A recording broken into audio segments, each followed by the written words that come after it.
नमस्कार, हमारे इस विशेष सांकेतिक समाचार में आप सभी दर्शकों का स्वागत है। मैं हूं साइमा खान और मेरे साथ है मेरे सहयोगी अंजलि। शुरुआत करते हैं हेडलाइन से। प्रधानमंत्री नरेंद्र मोदी 5 देशों की अहम यात्रा पर आज सुबह रवाना होने से पहले वक्तव्य में पीएम ने घाना को बताया ग्लोबल साउथ का मूल्यवान साझेदार। रणनीतिक, राजनीतिक, आर्थिक और सांस्कृतिक संबंधों में जुड़ेगा नया अध्याय।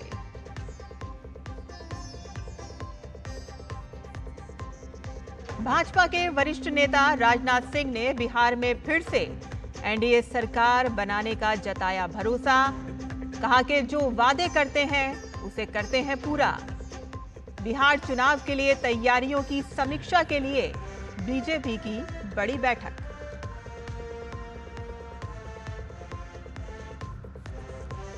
हिमाचल प्रदेश में भारी बारिश से भारी तबाही। मंडी में 5 की मौत, 15 लापता। सराज क्षेत्र में सड़क, बिजली और मोबाइल कनेक्टिविटी बाधित। भारतीय वायुसेना भी राहत अभियान में जुटी।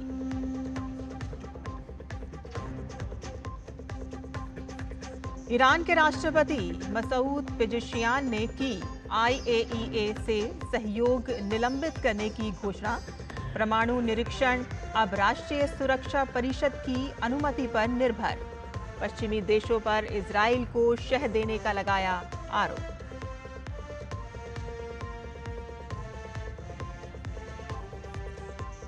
और हर हर महादेव के जयकारों के साथ जम्मू से रवाना हुआ श्री अमरनाथ यात्रा के लिए पहला जत्था। कल से यात्रा के औपचारिक होगा शुभारंभ। सुरक्षा व्यवस्था के चाको चौबंद बंदोबस्त।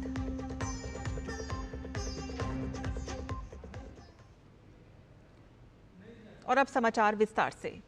प्रधानमंत्री नरेंद्र मोदी 2 जुलाई 2025 से शुरू होने वाली अपनी 5 दिवसीय विदेश यात्रा पर घाना, त्रिनिदाद और टोबैगो, अर्जेंटीना, ब्राजील और नामीबिया का दौरा करेंगे। वे पहले चरण के लिए घाना रवाना हो चुके हैं। ये यात्रा भारत की ग्लोबल साउथ रणनीति को मजबूत करने, आर्थिक सहयोग को बढ़ावा देने, सांस्कृतिक जुड़ाव को प्रोत्साहित करने और वैश्विक मंचों पर भारत के नेतृत्व को सशक्त करने की दिशा में एक महत्वपूर्ण कदम है। 2 से 9 जुलाई के बीच 5 देशों की यात्रा के पहले चरण में प्रधानमंत्री नरेंद्र मोदी राष्ट्रपति जॉन ड्रामानी महामा के निमंत्रण पर घाना पहुंचेंगे। यात्रा पर रवाना होने से पूर्व जारी बयान में प्रधानमंत्री नरेंद्र मोदी ने घाना को वैश्विक दक्षिण में एक मूल्यवान भागीदार और अफ्रीकी संघ व पश्चिमी अफ्रीकी राज्यों के आर्थिक समुदाय में एक महत्वपूर्ण भूमिका निभाने वाला देश बताया। उन्होंने कहा कि वे घाना के साथ आदान प्रदान की प्रतीक्षा कर रहे हैं, जिसका उद्देश्य ऐतिहासिक संबंधों को और गहरा करने के साथ ही निवेश, ऊर्जा, स्वास्थ्य सुरक्षा, क्षमता निर्माण और विकास साझेदारी के क्षेत्रों में सहयोग की नई खिड़कियां खोलना है। उन्होंने कहा कि उनके लिए घाना की संसद को संबोधित करना सम्मान की बात होगी। एक चीज़ भारत घाना के बारे में बड़ा महत्वपूर्ण है कि हम दोनों की जो इकोनॉमीज़ हैं वो बड़ी कॉम्प्लीमेंट्री हैं एक दूसरे की। यहाँ आपने देखा होगा कि जो नेचुरल रिसोर्सेज हैं, माइनिंग रिसोर्सेज हैं, घाना उनसे बड़ा समृद्ध है। ये सोने का सबसे बड़ा उत्पादक भी है, लिथियम का सेकंड लार्जेस्ट प्रोड्यूसर भी बनने जा रहा है इस रीजन में।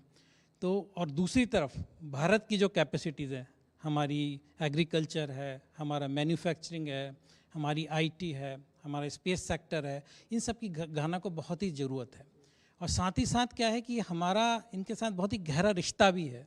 तो इस कंट्री में जब आप जाएंगे तो आप महसूस करेंगे कि आप यहाँ पे एक विदेशी नहीं हैं। प्रधानमंत्री नरेंद्र मोदी ने अपने बयान में बताया कि 3 से 4 जुलाई के बीच वे त्रिनिदाद और टोबैगो में रहेंगे।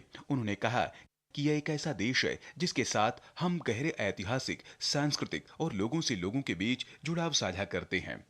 उन्होंने कहा कि वे इस वर्ष के प्रवासी भारतीय दिवस की मुख्य अतिथि रही राष्ट्रपति क्रिस्टीन कार्ला कंगालू और हाल ही में दूसरा कार्यकाल संभालने वाली प्रधानमंत्री कमला प्रसाद बिसेसर से मुलाकात करेंगे। पीएम ने कहा कि यह यात्रा हमें एकजुट करने वाले पूर्वजों और रिश्तेदारी के विशेष बंधनों को फिर से जीवित करने का अवसर प्रदान करेगी।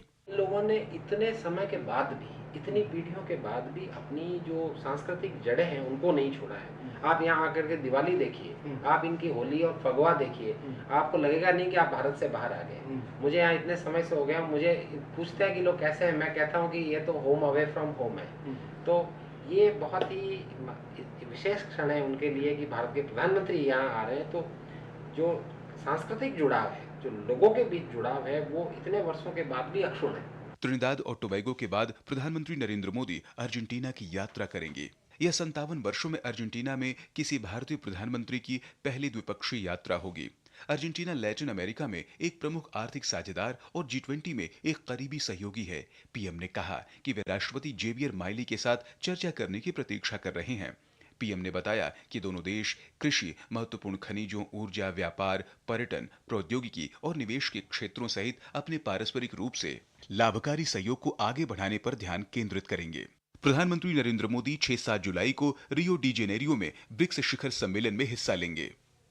पीएम ने कहा कि संस्थापक सदस्य के रूप में भारत उभरती अर्थव्यवस्थाओं के बीच सहयोग के लिए एक महत्वपूर्ण मंच के रूप में ब्रिक्स के लिए प्रतिबद्ध है। उन्होंने कहा कि साथ मिलकर हम एक अधिक शांतिपूर्ण, न्यायसंगत, लोकतांत्रिक और संतुलित बहुध्रुवीय विश्व व्यवस्था के लिए प्रयासरत हैं। शिखर सम्मेलन के दौरान पीएम मोदी विश्व के कई नेताओं से भी मुलाकात करेंगे। उन्होंने बताया कि वे द्विपक्षीय यात्रा के लिए ब्राजीलिया जाएंगे, जो लगभग 6 दशकों में से किसी भारतीय प्रधानमंत्री की पहली यात्रा होगी। उन्होंने कहा कि यह यात्रा ब्राजील के साथ दोनों देशों के बीच घनिष्ठ साझेदारी को मजबूत करने और उनके मित्र राष्ट्रपति लुइस इनासियो लूला दा सिल्वा के साथ मिलकर वैश्विक दक्षिण की प्राथमिकताओं को आगे बढ़ाने का अवसर प्रदान करेगी। प्रधानमंत्री की यात्रा का अंतिम पड़ाव नामीबिया होगा। पीएम मोदी ने दोनों देशों के उपनिवेशवाद के खिलाफ संघर्ष के साझे इतिहास का उल्लेख किया और नामीबिया को एक विश्वसनीय भागीदार बताया। उन्होंने राष्ट्रपति डॉक्टर नेटुम्बो नंदी नदैत्वा से मिलने के साथ ही लोगों, क्षेत्रों और व्यापक वैश्विक दक्षिण के लाभ के लिए सहयोग के लिए एक नया रोड मैप को तैयार करने पर उत्सुकता व्यक्त की। उन्होंने कहा कि नामीबियाई संसद के संयुक्त सत्र को संबोधित करना उनके लिए सौभाग्य की बात होगी। प्रधानमंत्री ने विश्वास व्यक्त किया कि 5 देशों की उनकी यात्रा वैश्विक दक्षिण में मित्रता को और मजबूत करने के साथ ही अटलांटिक के दोनों किनारों पर साझेदारी को मजबूत करेगी और ब्रिक्स, अफ्रीकी संघ, इकोवास और कैरिकॉम जैसे बहुपक्षीय मंचों पर जुड़ाव को और गहरा करेंगी। Bureau report, DD news. और बिहार विधानसभा चुनाव की तैयारियों को धार देने के लिए पटना के ज्ञान भवन में आज बिहार भाजपा की प्रदेश कार्य समिति की बैठक हुई और इसमें भाजपा के वरिष्ठ नेता राजनाथ सिंह शामिल हुए। उन्होंने प्रदेश भर से आए नेतागण, पार्टी पदाधिकारियों और कार्यकर्ताओं को जीत का मंत्र दिया। उन्होंने कहा कि बिहार में एक बार फिर से एनडीए की सरकार आएगी। अपने संबोधन में उन्होंने कहा कि भाजपा दुनिया की विश्वसनीय पार्टी है और भाजपा ने जो भी वादे किए हैं उसे पूरा किया है।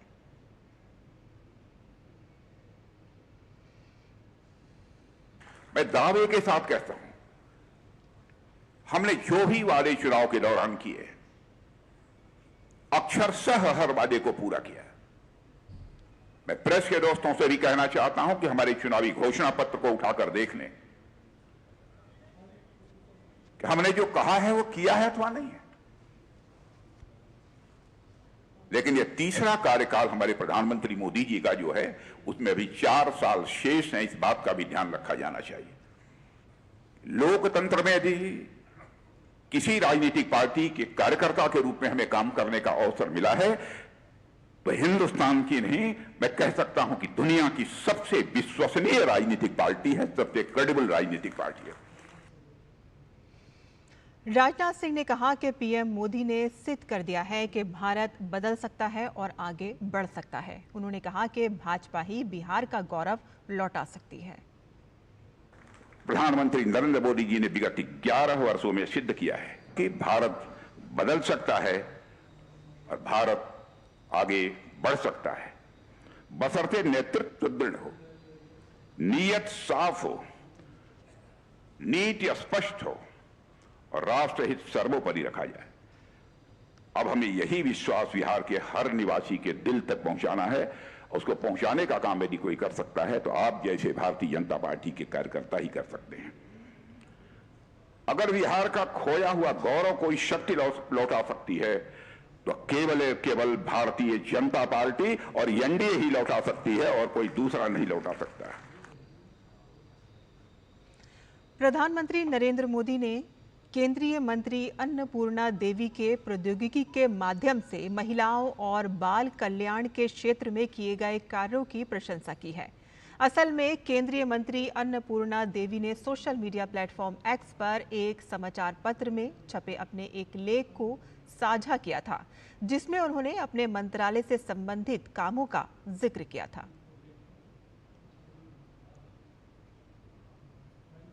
समाचार पत्र में लिखे लेख में केंद्रीय महिला एवं बाल विकास मंत्री अन्नपूर्णा देवी ने मंत्रालय संबंधित कामों का जिक्र किया। उन्होंने लिखा कि महिला और बाल विकास मंत्रालय ने तकनीक को सशक्तिकरण का माध्यम बनाते हुए शासन की पहुंच अंतिम छोर तक सुनिश्चित की है। प्रधानमंत्री नरेंद्र मोदी के विकसित भारत एट 2047 विजन से प्रेरित ये प्रयास पोषण, शिक्षा, सुरक्षा और अधिकारियों की डिलीवरी को तेज, पारदर्शी और उत्तरदायी बना रहा है। और इसके अलावा सक्षम आंगनवाड़ी योजना के तहत 2 लाख से अधिक आंगनवाड़ी केंद्रों को स्मार्ट इंफ्रास्ट्रक्चर, डिजिटल उपकरणों और नवीन शिक्षण सामग्री से सुसज्जित किया जा रहा है। पोषण ट्रैकर से जोड़ा जा रहा है।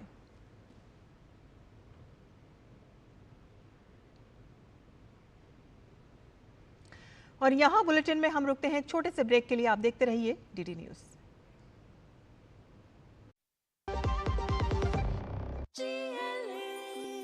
जो लक्ष्य चुना था समझ आने लगा है। जीएलए यूनिवर्सिटी, उच्च लक्ष्य की निश्चित प्राप्ति। जब धरती चीर कर निकलता है लोहे का पत्थर और मिलता है मोंगिया के जोश से, फिर तपता है, पिघलता है और बनता है फौलाद। अब होता है सरिया सारी खूबियों के साथ। मोंगिया स्टील, मजबूत देश का मजबूत सरिया। ब्रेक के बाद आपका फिर से स्वागत है। मोदी सरकार ने रोजगार सृजन को बढ़ावा देने के लिए एम्प्लॉयमेंट लिंक्ड इंसेंटिव ELI योजना को मंजूरी दी है। इस संबंध में अर्थ जगत से जुड़े विशेषज्ञ आलोक बी श्रीराम ने कहा कि इस योजना से युवा लाभान्वित होंगे। उन्होंने सरकार के इस कदम की सराहना की है। अभी तक high quality jobs, high technology jobs, इन पे ज़्यादा महत्व था।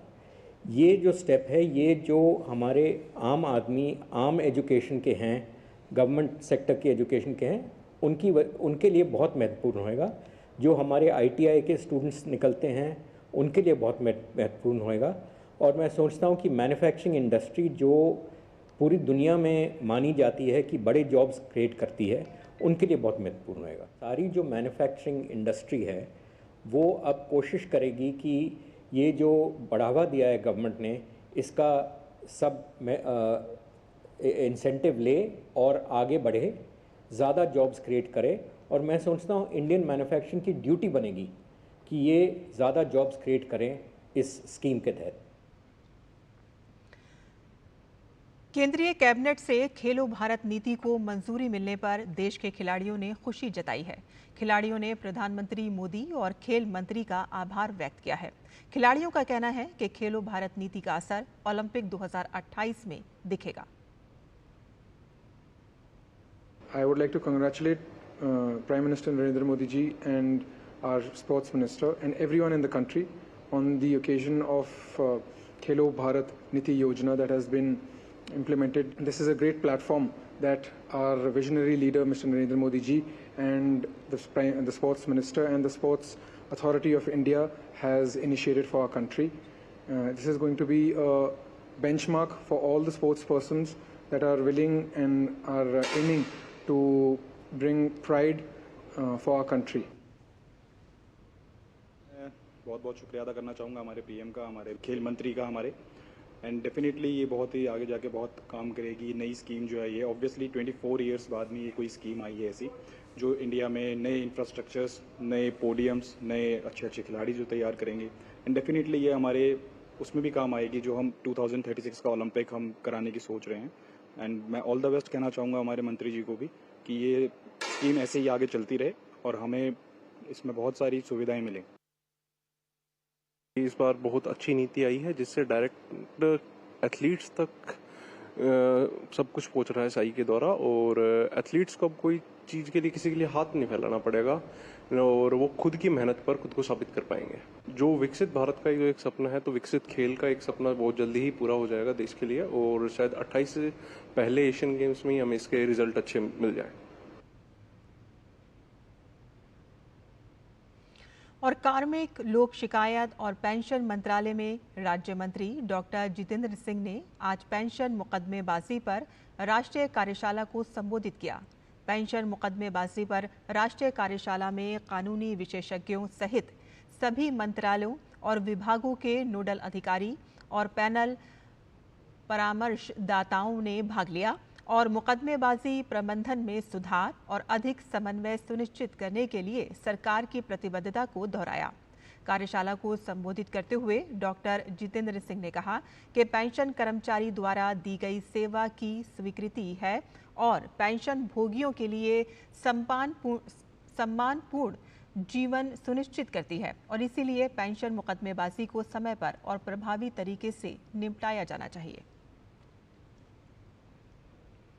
The purpose would be served if all of us have a common intention, a sincere and honest intention that look here, we are doing all this ultimately with one single objective, that we have to ensure that every inch of the energy of our elder citizens is put in the positive channel for the making of New India rather than it's squandered either way, whether through litigation, whether through RTI, whatever.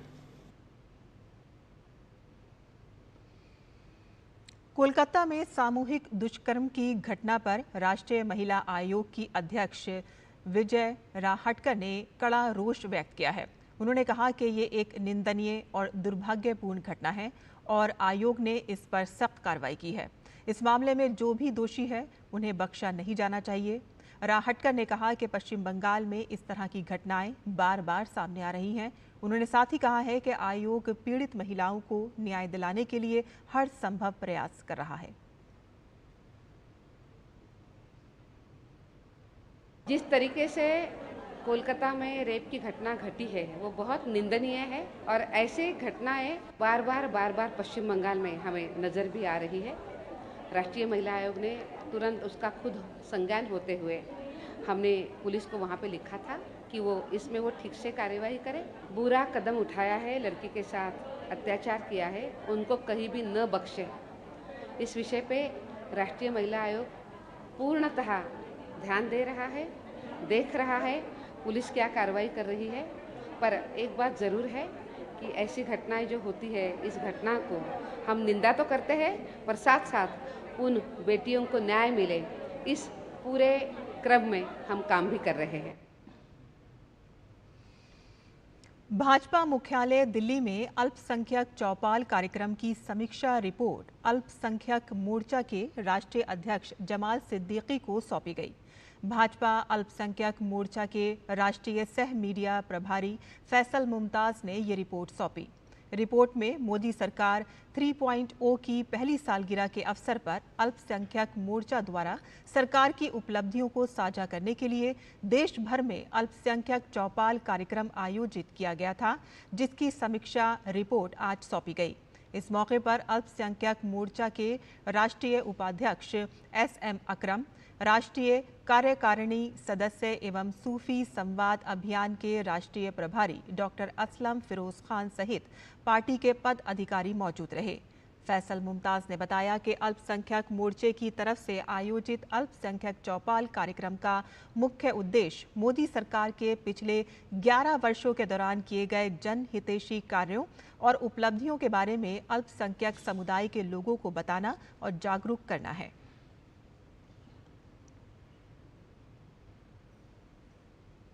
और यहाँ bulletin में हम रुकते हैं एक और छोटे से ब्रेक के लिए। आप कहीं मत जाइएगा, देखते रहिए DD न्यूज़। जब धरती चीर कर निकलता है लोहे का पत्थर और मिलता है मोंगिया के जोश से, फिर तपता है, पिघलता है और बनता है फौलाद। अब होता है सरिया सारी खूबियों के साथ। मोंगिया स्टील, मजबूत देश का मजबूत सरिया। ब्रेक के बाद आपका फिर से स्वागत है। अब जयपुर दिल्ली के बीच की यात्रा और भी आसान हो गई है। केंद्रीय सड़क परिवहन एवं राजमार्ग मंत्री नितिन गडकरी ने सोशल मीडिया प्लेटफॉर्म एक्स पर इस महत्वपूर्ण उपलब्धि को साझा किया। नितिन गडकरी ने एक्स पर जानकारी देते हुए बताया कि दिल्ली और जयपुर के बीच करीब 67 किलोमीटर लंबे 4 लेन वाले ग्रीनफील्ड बांदी कुई संपर्क मार्ग को सफलतापूर्वक पूरा कर लिया गया है। ये परियोजना 2016 करोड़ रुपए की लागत से पूरी की गई है। ये संपर्क मार्ग दिल्ली वडोदरा एक्सप्रेसवे को जयपुर से सीधे जोड़ेगा और इससे पहले दिल्ली और जयपुर के बीच कोई सीधा मार्ग नहीं होने के कारण यात्रियों को लंबा समय और ईंधन खपाने वाला रास्ता अपनाना पड़ता था और इसके शुरू होने से दिल्ली और जयपुर के बीच यात्रा का समय 3 घंटे 45 मिनट से घटकर सिर्फ 3 घंटे रह जाएगा और इससे न केवल यात्रा सुगम होगी बल्कि NH 48 और NH 21 पर ट्रैफिक का दबाव भी कम होगा। ये परियोजना क्षेत्रीय संपर्क को बढ़ावा देने के साथ साथ आर्थिक गतिविधियों और व्यापारिक आवागमन को भी गति देगी। और अमरनाथ यात्रा 3 जुलाई से शुरू होगी और इसके लिए सभी इंतजाम लगभग पूरे हो गए हैं। इस साल अब तक करीब 3.5 लाख श्रद्धालु रजिस्ट्रेशन करा चुके हैं। जिन श्रद्धालुओं ने अभी तक ऑनलाइन पंजीकरण नहीं कराया है उनके लिए जम्मू में ऑफलाइन पंजीकरण सोमवार से शुरू हो गया है। प्रशासन की ओर से स्पेशल रजिस्ट्रेशन सेंटर बनाए गए हैं। हमारे संवाददाता अश्वनी मिश्रा ने रजिस्ट्रेशन सेंटर पर मिल रही सुविधाओं का जायजा लिया। साल 2025 की पवित्र अमरनाथ यात्रा की शुरुआत हो चुकी है। जम्मू स्थित भगवती कैंप से पहला जत्था रवाना हो चुका है जो कि पहलगाम पहुंचेगा और 3 तारीख से श्री अमरनाथ यात्रा की औपचारिक शुरुआत होगी। इसी तरीके से जो अब तक 3.5 लाख लोगों ने पवित्र यात्रा के लिए ऑनलाइन रजिस्ट्रेशन कराए हैं, ऐसे लोग जो बच गए हैं उनके लिए ऑफलाइन रजिस्ट्रेशन करने के लिए जम्मू में और साथ ही साथ यहाँ श्रीनगर में अनेक ऐसे स्थान बनाए गए हैं जहां पर ऑफलाइन रजिस्ट्रेशन कराया जा सकता है। श्रीनगर के पंथा चौक स्थित ऐसे ही एक ऑफलाइन रजिस्ट्रेशन सेंटर में हम हैं जहां पर आप देख सकते हैं कि श्रद्धालुओं की हजारों की लंबी लंबी कतारें यहाँ पर लगी हुई हैं। लोगों का उत्साह जबरदस्त है। लोग आने वाले दिनों में यात्रा करने के लिए बेताब है। 2025 के भगवान श्री अमरनाथ की इस यात्रा को करने के लिए लोगों से हम जानना चाहते हैं कि कहां से वो आए हैं, कैसे उनकी प्रतिक्रियाएं हैं। कलकत्ता बंगाल से आया। 4 तारीख को हमारा बालताल से यात्रा है। अभी तक का क्या अनुभव रहा? जैसे जिस तरीके से पूरा अच्छे तरीके से सुरक्षित महसूस कर रहे हैं? अच्छा, बहुत अच्छा। इतना सुरक्षा हमको कोई नहीं मिला। इतना अच्छा सुरक्षा है, बहुत अच्छा। हम बिल्कुल निश्चिंत में जा रहा है, कोई चिंता नहीं हमारे अंदर।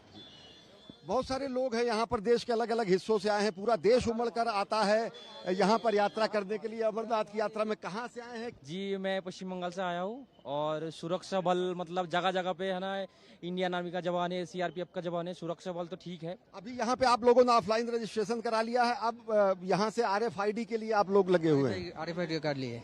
यहाँ ऑनलाइन रजिस्ट्रेशन भी हो रहे हैं, RFID भी उपलब्ध हो रही है। हम लोग पूर्ण सुरक्षित हैं। हमें अपनी भारतीय सेना पे गर्व है, पूरा विश्वास है और भोले बाबा की कृपा है हम लोगों के ऊपर। हम लोग पैदल यात्रा करके भोले बाबा के दर्शन करेंगे। हर हर महादेव।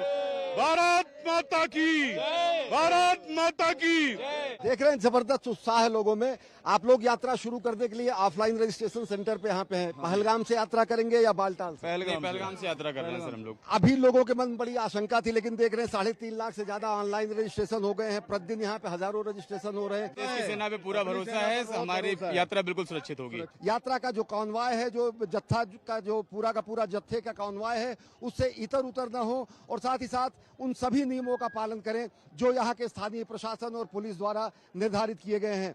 कुछ और लोगों की प्रतिक्रियाएं जानेंगे, कुछ और आपको दृश्य दिखाएंगे, कितने आह्लादित हैं, कितने उत्साहित हैं अमरनाथ की पवित्र यात्रा के लिए श्रद्धालु।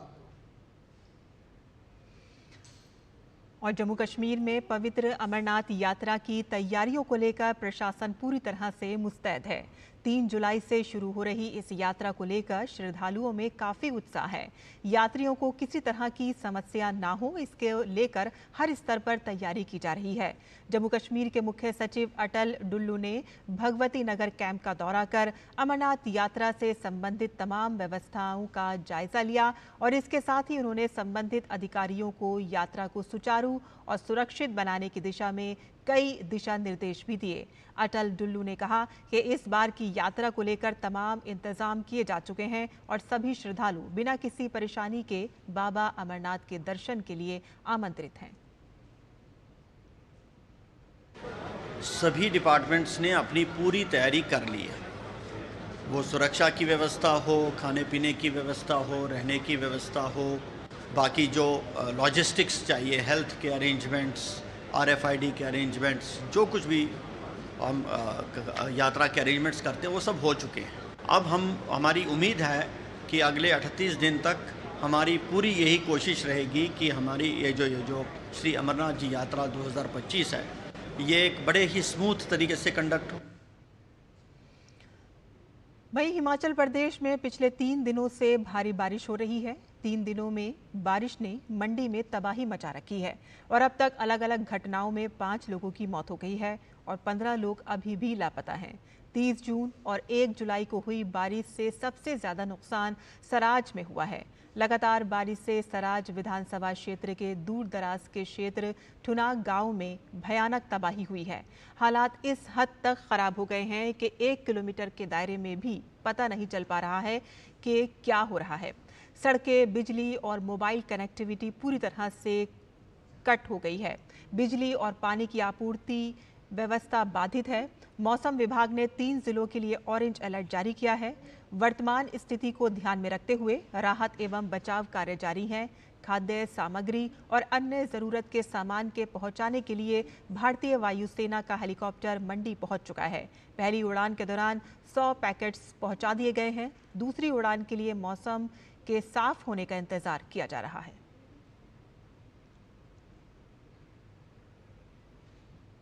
और हमारे इस विशेष सांकेतिक समाचार में बस इतना ही। मुझे और मेरी सहयोगी अंजलि को अब अनुमति दें, लेकिन आप देखते रहिए DD न्यूज़। नमस्कार।